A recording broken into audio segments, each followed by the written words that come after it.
জাহান্নামীর একটা করে ঢুকবে, উপর এক বালতি করে গরম পানি, ওই গরম পানিতে পুরো গা পুরো দেহ ঝলসে যাবে। এরপরে ফেরেশতারা হাতুড়ি নিয়ে দাঁড়িয়ে থাকবে, পিটানো শুরু করবে। পিটাতে পিটাতে মাসেলগুলোর হাড্ডিগুলো থেতলে যাবে। জাহান্নামের আগুনে জ্বলতে জ্বলতে যখন চামড়াগুলো গোশতগুলো ঝলসে যাবে, রব্বুল আলামিন নতুন করে চামড়ার গোশত গায়ের মধ্যে ফিট করে দিবে। ওই চামড়া গোশত আবার ঝলসাবে, আবার ফিট। আযাবটার মজা যেন ভালো করে টের পায়। একের পর এক শাস্তি শুরু এবার জাহান্নামে।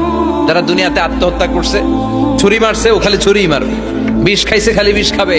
যে মেয়েগুলো ওড়নায় গলা পেঁচিয়ে এই আত্মহত্যা, তারা জাহান্নামের রশিতে আর ওড়নায় খালি আত্মহত্যা করতেই থাকবে। যারা স্মার্টফোনের ভিতরে ইন্ডিয়ান নায়িকাদের কোমর দোলানোর ডান্স দেখেছে, অশ্লীল ভিডিও দেখেছে, জাহান্নামের গরম শিক চোখের ভেতরে ঢুকিয়ে দেওয়া হবে। যারা মিথ্যা বলতো, ওদেরকে এক লাইন জাহান্নামের ছুরি দিয়ে কুচি কুচি করে জিহ্বাটা কাটা হবে।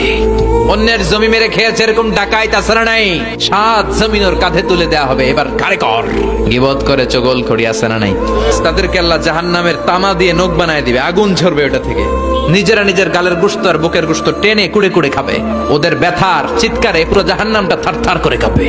যারা যাকাত দেয় নাই, জাহান্নামের টেকো সাপ, যেই সাপ কামড় দেওয়ার সাথে সাথে দেহটা নীলাভ 70 গজ জামিনে ঢুকে যাবে। আবার সাপ ওখান থেকে ছোবল দিয়ে বের করে পা থেকে পেঁচাতে পেঁচাতে কোমরে একটা টাইট। পারবেন সহ্য করতে?